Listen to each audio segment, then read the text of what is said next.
এই আসর আমাদের কাছে একটি অত্যন্ত মর্যাদাপূর্ণ প্রেস্টিজিয়াস আসন। কারণ এই আসন থেকেই 1952 সালে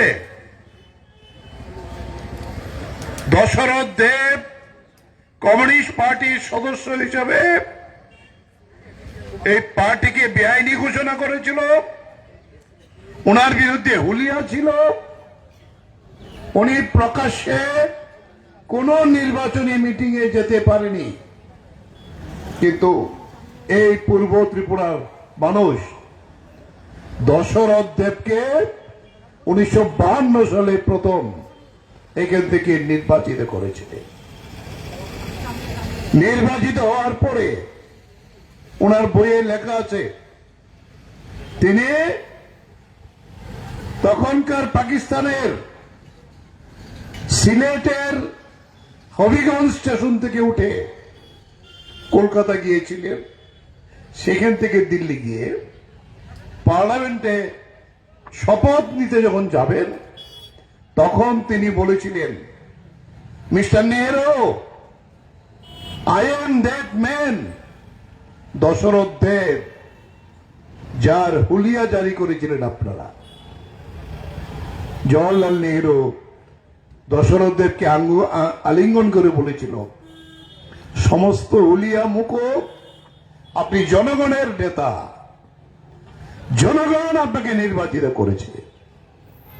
তাই এই দিক থেকে এই পূর্ব ত্রিপুরার আসনটি আমাদের কাছে অত্যন্ত মর্যাদাপূর্ণ আসন। নিশ্চয়ই পশ্চিম আসনও মর্যাদাপূর্ণ। সেখান থেকেও আমাদের স্বাধীনতা সংগ্রামী পার্টির প্রতিষ্ঠাতা কমরেড বীরেন দত্ত জয়লাভ করেছিলেন। এইবার এই আসনের প্রার্থী আপনাদের ঘরের ছেলে আশিস বলছিল, শহীদ পরিবারের সন্তান, বাবাকে উগ্রপন্থীর হাতে হারিয়েছে, শহীদ হয়েছে। বড় ভাই আরেক অংশের উগ্রপন্থীদের দ্বারা শহীদ হয়েছেন। জীবন বাজি রেখে রাজেন্দ্র রিয়াং কমিউনিস্ট পার্টির সঙ্গে থেকে এই লড়াই চালিয়ে রেখেছেন। আমরা তিনবার এই কাঞ্চনপুর থেকে কমরেড রাজেন্দ্রকে বিধায়ক হিসেবে ত্রিপুরা বিধানসভায় পাঠিয়েছিলেন। অটোনমাস ডিস্ট্রিক্ট কাউন্সিলে আপনারা নির্বাচিত করে তাকে সুযোগ করে দিয়েছিলেন। এবার আমরা এই মর্যাদাপূর্ণ আসনে রাজেন্দ্র রিয়াংকে আমাদের প্রার্থী চয়ন করেছি। রাজেন্দ্র বলে গেছেন, আমি বলবো, এই যে লড়াই 2024-এর লড়াই, এই লড়াই ন্যায়ের জন্য, অন্যায়ের বিরুদ্ধে লড়াই। শুধু ইন্ডিয়া গঠবন্ধনের 27-28টি দল হয়েছিল, একটা ছুটে গেছে, এখন আরো 3টা যুক্ত হয়ে এটা প্রায় 30টা দলের গঠবন্ধন হয়েছে। বিজেপির সঙ্গে ছুটে গেছে একের পর এক। তাতে গোটা দেশে যে উন্মাদনা তৈরি হয়েছে, এই ইন্ডিয়া জোটের সরকার গঠন করা প্রায় নিশ্চিত। যত দিন যাচ্ছে সমর্থনের ভিত্তি বাড়ছে। যেটা বলেছিল আমাদের কমরেড রাধা, যারা বিভিন্ন মিডিয়া দেখেন, বড় মিডিয়াতে খবর আসবে না, এগুলো কেনা হয়ে গেছে নরেন্দ্র মোদীর, ওরা দেবে না। কিন্তু যারা ইউটিউব, ফেসবুক, বিভিন্ন যে মিডিয়াতে যারা দিচ্ছেন, একেবারে তথ্যমূলক কথা দিয়ে পরিষ্কার করছেন। গোটা দক্ষিণ ভারত বিজেপির ডোলা খালি। কর্ণাটকে কিছু আসন পেয়েছিল, কর্ণাটকে এখন কংগ্রেস সরকার, সেখানে এই আশা আর হবে না। তেলেঙ্গানা কয়েকদিন আগে কংগ্রেস সরকার গঠন করেছে। অন্ধ্রে নতুন জোট তৈরি হয়েছে, আর বিজেপি জনবর্জিত আরেকটার সঙ্গে গিয়ে জোট করেছে। এই গোটা দক্ষিণ ভারতে বিজেপির আসন বলছে এটা শূন্য হয়ে গেল, অসম্ভব কিছু হবে না। উত্তর ভারতে উত্তরপ্রদেশ আমাদের যে গাঠবন্ধন হয়েছে অখিলেশ যাদবের নেতৃত্বে, নতুন নতুন শক্তি তার সঙ্গে যুক্ত হচ্ছে। বিহারে 1-to-1 ফাইট হচ্ছে। বিজেপির 8 বারের সাংসদ গেছে ভোটের জন্য, বলেছে আপনি এসেছেন সম্মান করি, কিন্তু আপনি চলে যান, এইবার ভোট আপনাকে দেব না। এটা ভাইরাল হয়েছে, এটা তো আমাদের বানানো না। তো এই জায়গায় দাঁড়িয়ে ত্রিপুরায়, হ্যাঁ, আপনাদের কাঞ্চনপুরে কিছু এসে লাল পতাকা দেখলাম, আগরতলা থেকে এসে, আর তো কোনো দলের পতাকা নেই বিজেপি ছাড়া। আমাদের কি লোক নেই? সব জায়গায় আমরা মিটিং করছি, লাগানো যাবে না, মিটিং করা যাবে না, মিটিং এর জন্য গাড়ি দেওয়া যাবে না। যে গাড়ি দেবে সে লাইন আউট, যে অটো দেবে লাইন আউট। এই জায়গায় এইবার মানুষ ঠিক করেছে সবাই মিলে ভারতবর্ষ থেকে বিজেপিকে লাইন আউট করা হবে। এটাই হবে আজকের সবচেয়ে বড় কথা। বেশি বলার কি প্রয়োজন আছে? কালকে অমিত শাহ যে মিটিং করেছে, আপনাদের যে এরকম টাঙিয়েছেন তার 3 গুণ হবে। আমি এসে কুমারঘাটের অফিসে বসছিলাম, একজন সাংবাদিক তিনি বলছিলেন, আমিও তো ছিলাম সেখানে, 19-এর যে মিটিং অমিত শাহ এখানেই করেছিল, তার 4 ভাগের 1 ভাগ হয়েছে। অমিত শাহ বলছে আওয়াজ দাও, আওয়াজ নেই, বলছে আবার কি হলো, আওয়াজ নেই কেন? তারপরেও দেয় না। তাহলে মানুষ বুঝেছে, কিছু লোক তো বাধ্য হয়েছে, না গেলে বিপদ হবে। হ্যাঁ, এক একজনকে আমাদের কাছে খবর আছে 6 বার পর্যন্ত কি যোগদান করিয়েছে। একেবারে বাড়ি থেকে পাড়া, পাড়া থেকে কি মন্ডল, মন্ডল থেকে খন্ডল, 6 বার করে যোগদান হয়েছে। যোগদানের পরে এসে বলছে কি করব, উপায় নেই, দোকান বন্ধ করে দেবে, চলতে দেয় না, খেতে দেয় না। দাদা চিন্তা করবেন না, ভোটটা যদি দিতে পারি জায়গাটা ঠিক আছে। আমার মন তো নিতে পারে নাই, এটা তো পরিষ্কার হয়ে গেল। বিজেপি 18-তে এই নরেন্দ্র মোদী অমিত শাহের বেশ কিছু মিথ্যা প্রবঞ্চনা, প্রতিশ্রুতি, টাকার বন্যা, আমাদের সরকারকে আমরা হারিয়েছিলাম। কিন্তু 2024-এ আর 23-এ আমরা ডাক দিয়েছিলাম, এই প্রথম আমরা কংগ্রেস কমিউনিস্ট একসাথে ত্রিপুরায় লড়াইয়ের জন্য অবতীর্ণ হই। কেন? অতীতে আমাদের বিভেদ আছে, একে অপরের বিরুদ্ধে লড়াই করেছি। কেন আমরা এক হয়েছিলাম? ত্রিপুরার এই অপশাসনকে দূর করার জন্য আমরা এক। এই লড়াইতে আমরা নিশ্চিত ছিলাম, আপনারা নিশ্চিত ছিলেন, ত্রিপুরায় আবার পুনরায় কংগ্রেস কমিউনিস্টের জোট সমঝোতা সরকারে আসবে। আমরা তো এসে গিয়েছিলাম নির্বাচনের ঠিক আগ মুহূর্তে। পাঠিয়ে গুয়াহাটি নিল।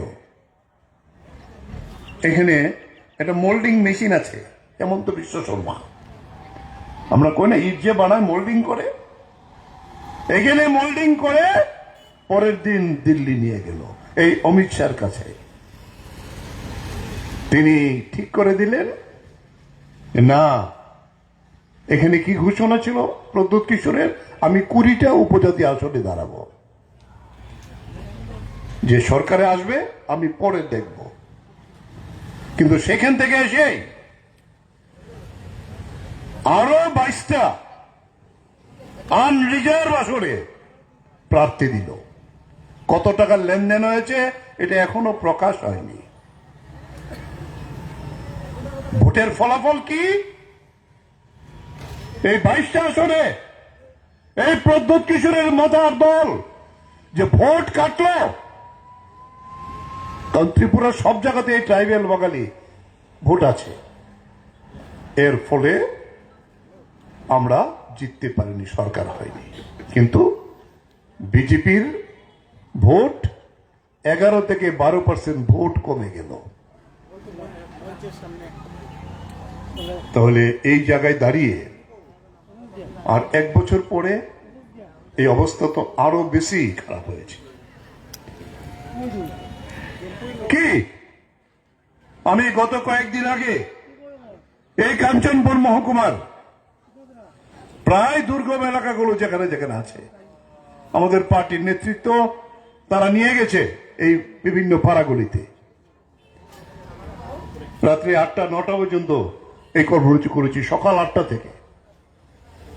একটি রাস্তা নাই, বিদ্যুৎ গেলে বিদ্যুৎ আসে না, পানীয় জল নেই।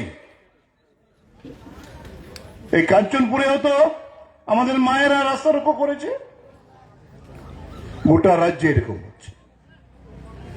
ওরা যে কথা দিয়ে এসেছিল একটি কথা ওই 6 বছরে পূর্ণ করেনি। কর্মচারীদের 7 পে কমিশন দেবে, ডিএ দেবে, কোথায় গেল? একটি নতুন প্রতিশ্রুতি দেয়নি। এই জায়গায় দাঁড়িয়ে এইবারের লোকসভা নির্বাচনে মানুষ প্রস্তুত এই 2টি আসনেও এই পরিবর্তন করা, ভারতবর্ষের সঙ্গে যাতে ইন্ডিয়া গঠবন্ধন ত্রিপুরাতেও জয় হতে পারে, তার জন্য আমরা আবার পুনরায় এই জোট বেঁধেছি। কিছু মানুষের কাছে প্রশ্ন, আমি যেটা আগেও বলেছিলাম, এই গঠবন্ধন কেন? আপনারা তো পরস্পর বিরুদ্ধে লড়াই করেছেন, যুদ্ধ করেছেন, হ্যাঁ এটা তো ঠিক, কিন্তু এটা একটা ইতিহাস। ব্রিটিশকে তাড়াবার জন্য যে স্বাধীনতার যুদ্ধ হয়, এই যুদ্ধে কিন্তু কংগ্রেস কমিউনিস্ট একসাথে লড়াই করেছি আমরা। অল ইন্ডিয়া কংগ্রেস কমিটির অধিবেশনে কমিউনিস্ট ব্লক, সমাজবাদী ব্লকের সদস্যরা অংশ নিতেন, এবং আমরাই প্রথম পূর্ণ স্বাধীনতার জন্য এআইসিসির অধিবেশনে কমিউনিস্টরা প্রস্তাব আনেন, এবং এই প্রস্তাব পরবর্তী সময়তে আলাপ আলোচনার পরে এআইসিসি গ্রহণ করেন। কৃষক সভা যখন তৈরি হয়, জওহরলাল নেহরু তাতে অভিনন্দন বার্তা পাঠিয়েছেন। ছাত্র ফেডারেশন যখন তৈরি হয়, জওহরলাল নেহরু অভিনন্দন বার্তা পাঠিয়েছেন। এই হল ইতিহাস।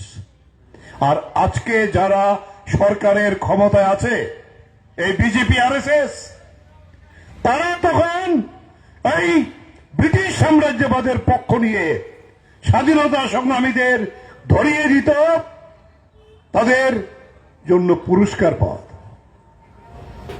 এই সাভারকার তাদের রাজনৈতিক নেতা, আরএসএস এর, বিজেপি এর, তিনি আন্দামান জেল থেকে মুচালাকা দিয়ে এসেছেন। আমি যে কারণে অ্যারেস্ট হয়েছি, আমি ভুল করেছি, আমি বিপদে পরিচালিত হয়েছি, আমি ব্রিটিশের বিরুদ্ধে আর কোনো কাজ করব না, আমি ব্রিটিশ সরকারকে সমর্থন করি, ব্রিটিশ সরকার যাতে ভারতবর্ষে থাকতে পারে, আমার সেই কাজ আমি করব, এই মুচালাকা দিয়ে এসেছে। কিন্তু কংগ্রেস, কমিউনিস্ট, এই আন্দামান সেলুলার জেলে তারা ছিলেন স্বাধীনতার সংগ্রামী। তারা, এই হলো আরএসএস এর ইতিহাস, এই হলো বিজেপির ইতিহাস। আজকে তারা এসে কি করেছে, বেশি কথা বলার দরকার নেই। দুটি বড় কেলেঙ্কারি পৃথিবীর ইতিহাসে, দুটি। প্রথম হয়েছিল নোটবন্দি। হ্যাঁ, কার কার কাছে 2000 টাকার নোট আছে তাড়াতাড়ি দেন। এখন সুপ্রিম কোর্টের বিচারপতি গত কয়েকদিন আগে রায় দিল, এই নোটবন্দি ছিল পুঁজিপতিদের কালো টাকাকে সাদা করার জন্য, এবং এটাই হয়েছিল। নাম থাকবে না, কিছু থাকবে না, নোট দিয়ে দেন, আমরা আপনাকে নোট দিয়ে দেব, লিখিত হবে। আরেকটা হলো কেলেঙ্কারি, সেটা হলো এই যে নির্বাচনী চান্দা। যারা চান্দা দেবে, সিবিআই, ইডি কেউ যাবে না। বেআইনি পথে যারা রোজগার করেছে তারা সমস্ত চান্দা বিজেপিকে দিয়েছে। এই লিস্ট সুপ্রিম কোর্টের ইন্টারভেনশনের পরে এটা বেরিয়ে এসছে। একমাত্র পার্টি সিপিআইএম, আমরা এটা যাইনি, আমরাই কেস করেছিলাম। এই দুইটা বড় কেলেঙ্কারি। এখন কি বলছে ওরা, মোদি কা গ্যারান্টি? হ্যাঁ, বিজেপিও না। কি বলে গেছে অমিত শাহ, কৃতি সিংকে যদি আপনি ভোট দেন, নরেন্দ্র মোদী ভোট পাবে। মানে কি? পৃথিবীতে এর আগে একথা কে বলেছে? এই কথা বলেছিল হিটলার। আমি দল না। আর আজকে এই কথা বলছে নরেন্দ্র মোদী ভারতবর্ষে। সময় শেষ হয়ে এসেছে। আমরা জিজ্ঞেস করতে চাই, কোথায় মোদীর গ্যারান্টি? তিনি 14 সালে যখন এসেছিলেন কি গ্যারান্টি দিয়েছিলেন? আমি যদি সরকারে আসে বছরে 2 কোটি করে চাকরি দেব বেকারদের। আমি যদি সরকারে আসি ওই কৃষকদের ফসল কিনবো স্বামীনাথনের ফর্মুলা, উৎপাদন খরচের 1.5 গুণ বেশি দাম দিয়ে। সমস্ত কর্জা কৃষকের, সে ব্যাংক ঋণ হোক, বেসরকারি ঋণ হোক, এইটা আমরা মকুব করব। কৃষক আমার জাতির মেরুদণ্ড। 100 জনের মধ্যে 70 জন কৃষক। কৃষক কেন আত্মহত্যা করে? ঋণের দায়ে, ফসল বিক্রি না করতে পেরে। আর কোন কৃষক আত্মহত্যা করবে না।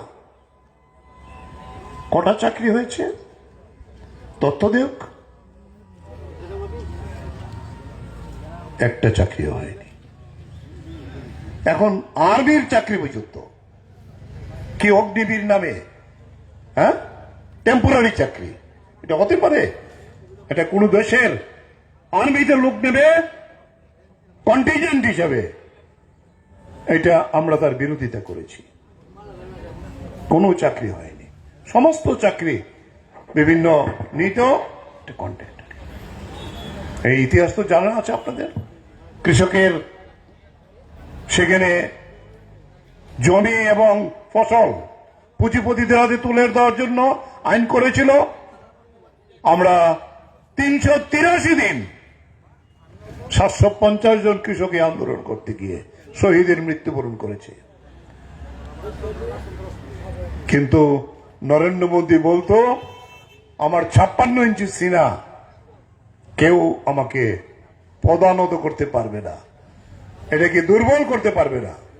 কিন্তু কৃষকরা কিন্তু নরেন্দ্র মোদীকে বাধ্য করেছিল এই আইন প্রত্যাহার করতে। এই জায়গায় দাঁড়িয়ে আজকে বলবো, দেশে যা পরিস্থিতি পরিমণ্ডল তৈরি হয়েছে, মোদীর আর কোনো গ্যারান্টিতে মানুষ বিশ্বাস করে না। আমি গত পরশুদিন না কালকে অল ইন্ডিয়া দূরদর্শন যে নিউজ, এখানে কম্পেয়ার করে দেখাচ্ছিল বিজেপির ইশতেহার আর ইন্ডিয়া গঠবন্ধনের পক্ষে কংগ্রেসের ইশতেহার। বিজেপির ইশতেহারে কিচ্ছু নেই, এটা কলা পাতা না, একেবারে কচু পাতার মতো। কিন্তু এখানে গ্যারান্টি পরিষ্কার, 30 লক্ষ পদ খালি আছে। আমরা সরকারে আসতে পারলে এই 30 লক্ষ পদ আমরা দেব। কৃষক ওই স্বামীনাথনের যে ফর্মুলা, সেই অনুযায়ী পার্লামেন্টে আইন করে আমরা এটা কৃষকের ফসলের ন্যায্য মূল্য দেব। রেগার কাজ, যেখানে 100 দিনের কাজ করতে হলে 2.5 লক্ষ কোটি টাকা প্রয়োজন, আর এইবারের বাজেটে বরাদ্দ হয়েছে মাত্র 60,000 কোটি টাকা। রেগা বন্ধ করে দিতে চায়, বলেছিল 200 দিনের কাজ দেবে, রেগার মজুরি 400 টাকা করবে।